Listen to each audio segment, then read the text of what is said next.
we go, back on the Big Country YouTube channel. And guess what?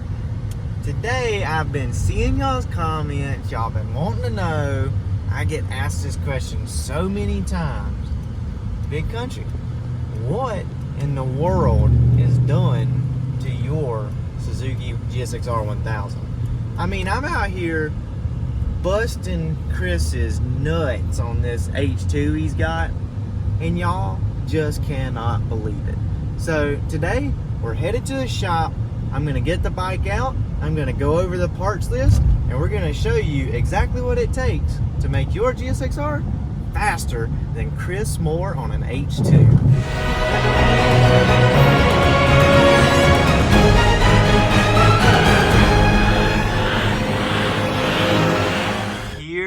In the shop today to discuss what do you have to do to a base model Gsxr 1000 to outrun an infamous Kawasaki H2 straight from the Mafia factory.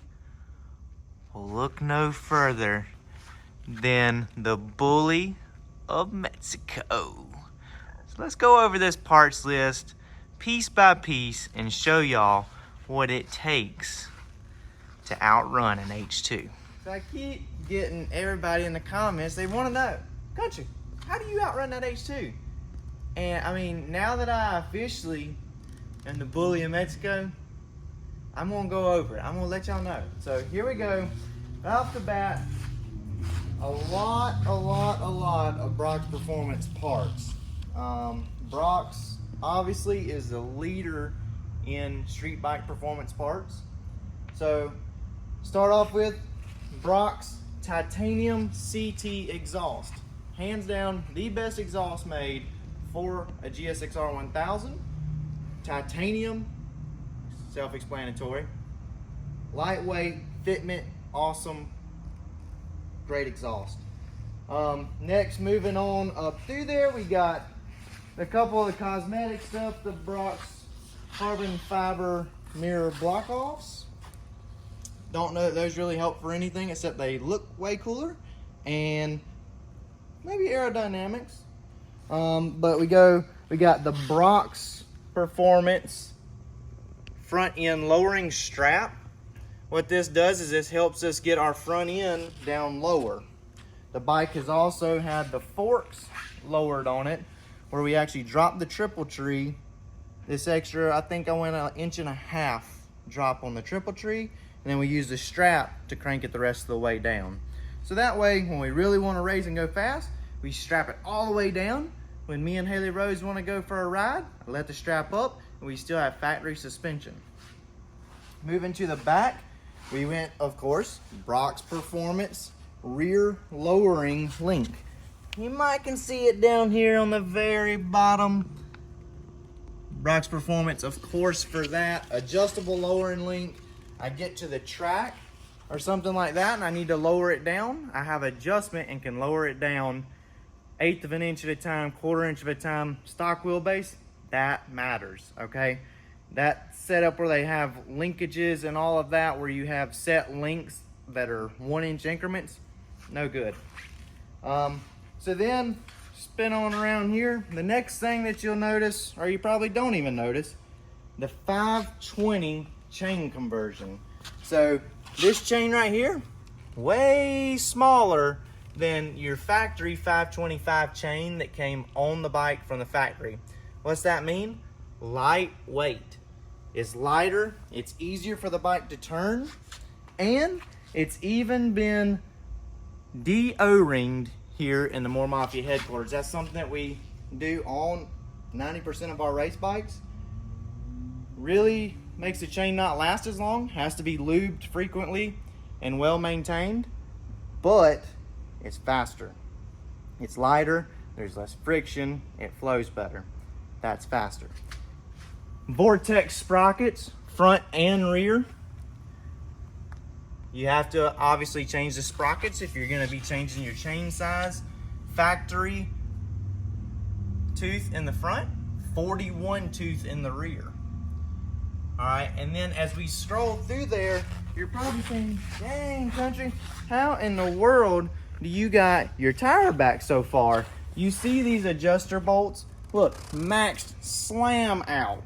This right here, they don't go back that far from the factory.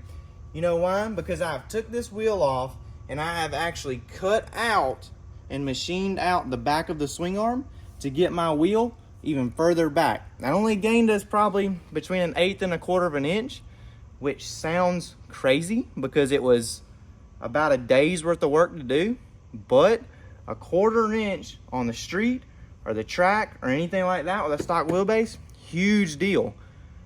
In the video, you see the H2 wheeling. What's Big Country doing? Going forwards. That's fast. Wheeling slows you down. You don't want to wheelie out there. You want to be able to nail this thing and get out and get going. The Gsxr Performace Sprint air filter. So obviously there's a lot of stuff going on under this gas tank you can't see. The Gsxr Performace Sprint air filter is maybe the best, cheapest mod that you can do to your bike. So this brings me to another good point. Big Country is doing a giveaway on a Gsxr Performace Sprint air filter. You can go on my website, you can purchase my merch, support the Mexico bully. You know why? Because we out here bullying people. It's the only kind of bully you want to support is me. And go get your merch. Every dollar you spend automatically enters you into a giveaway for a Sprint air filter. If you don't have one, I really don't know why you wouldn't have one. This is a $250 value. They make them for almost every motorcycle out there. You win the giveaway, you tell me which one you want, what kind of bike you got. It gets delivered to your door. You could get a $250 air filter for free. So moving on past that, the Gsxr Performace kickstand. Okay, that's not really a big deal speed-wise, but when you get the bike lowered this much, if you don't have this good kickstand, you could KO your bike. I mean, we're talking big money if this thing was to fall over. Save your bike, spend whatever they cost. I don't even know what I paid for it. We're gonna look all that up and give that description afterwards. Get that. Also under the gas tank, Gsxr Performace pair valve mod. Honestly, don't know what pair valve mod does, what it is, something emissions wise, whatnot. You don't need it. Chris said get it off there. It's gone. Going on down the engine, inside here in the clutch cover, the new Gsxr 1000s. Terrible clutch system for stock wheelbase at the track. So if you're street riding, not that big a deal. If you want to go to the track with your bike stock wheelbase, Gsxr Performace backdated clutch system is a must-have. Chris told me this whenever I got the bike. He's like, man, you got to get the backdated clutch. I'm like, Chris, I'm the bully of Mexico. I don't need no special clutch to make me go fast. I did. He was right. Gotta have it. My 60 foots picked up over a 1/10 the very first night that I had this clutch in the bike. Way more consistent, way better launch. At this point in time, I think the best launch I ever had with the factory clutch was like a 170 360 foot. I just went a 157 the other night. That is a huge deal, huge ET performance, especially when it's all in the 60 foot like that.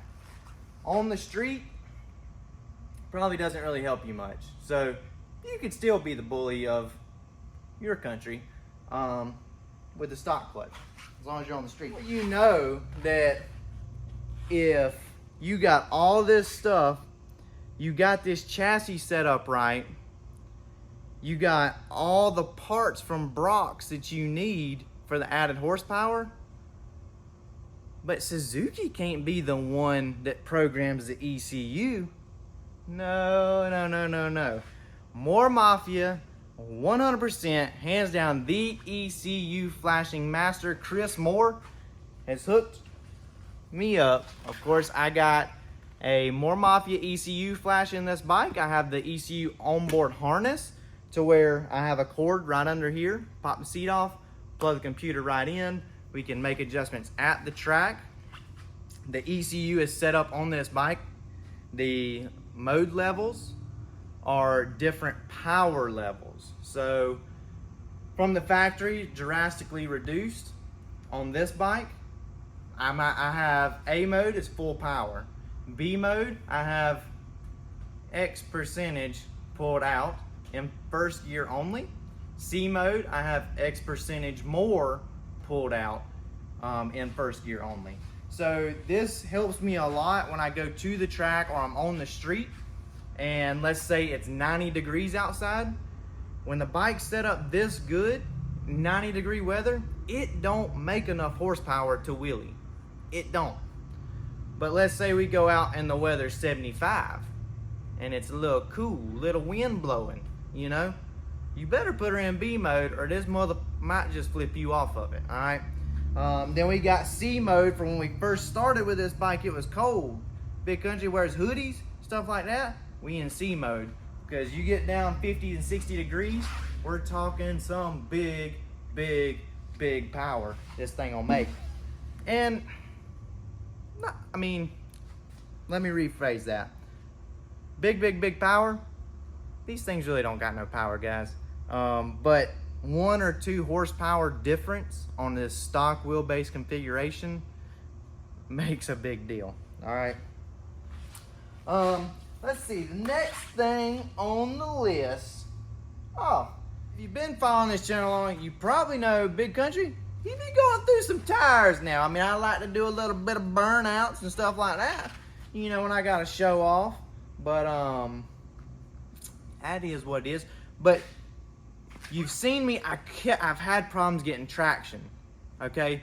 Well, we solved all those issues. We switched over to the Dunlop. This is a Q4 on there, okay? Basically, Big Country takes whatever Chris has got in the junk pile. Luckily, Chris had some Dunlop tires in there for me. This is a Dunlop Q4 190/55. That's a little bit taller tire, which changes our gearing just a little bit. And then also on the front, we have the Dunlop Q3. The Dunlop Q3 is a 120/60. Okay, so that's a smaller tire in the front because we want to get this thing as low as possible in the front. For racing purposes, the lower we can get this thing, we want to be low, we want to be long to the max. Okay, that is the Country recipe. You watch my channel, of course, all these mods, I have other videos. If you go through my vids, showing all this stuff. I have lightened up the foot pegs. Front, I still have rear foot pegs on here because Big Country girl rides with him, okay? You people say, well, take the rear foot peg. Look, I'm different, all right? I ain't like you. I get women, all right? Woman. I get a woman. There you go, fix that. But no, me and Haley Rose, we go out, we ride. I got the seat cowl, I got all that stuff, but I never know when me and her's gonna want to ride, so I leave it all set up for us. But go on there, you can watch the video of me lightening that stuff up. I've lightened my front fender up. I have, of course, cut out that swing arm that we were talking about. There's a video on that. I got an ABS delete. So obviously, me, I don't need ABS. Country, he knows how to work his own brakes. That heavy had to go. Cut that out the very first day. And then also, as far as a weight reduction, see right here, there ain't no rotor. It's gone. No caliper, no rotor. Only one single brake rotor and caliper is all the motorcycle has. It's been deleted off the rear as well. Look, guys, I go over 200 miles an hour. Chris Moore has been 230 miles an hour. You know how many brakes we got? One front brake. All right, so if you need more than one front brake to go 180, you're pussy. So that's my thought on that, because I get a lot of comments on that. A lot of y'all whine about the brakes. That's Big Country's theory on that. But anyways, I think that pretty much wraps it up. I know that seems like a lot of stuff, but it's little bitty stuff here and there that's all critical to the setup of the motorcycle. Does this motorcycle have a built engine? No. Does this motorcycle have any kind of power adder? No. This is a stock motor Gsxr 1000, not even an R model, it's a base model. I bought the cheapest possible Suzuki you can get and spent a few thousand on parts. I always use discount code BigCountry5 when I buy my parts, because that saves me money, especially at Brock's Performance. And just like that, I built this bike and I can run across the fastest motorcycle rider in the world's ass on a daily basis with his $40,000 H2. And that right there is what Big Country calls the mic drop.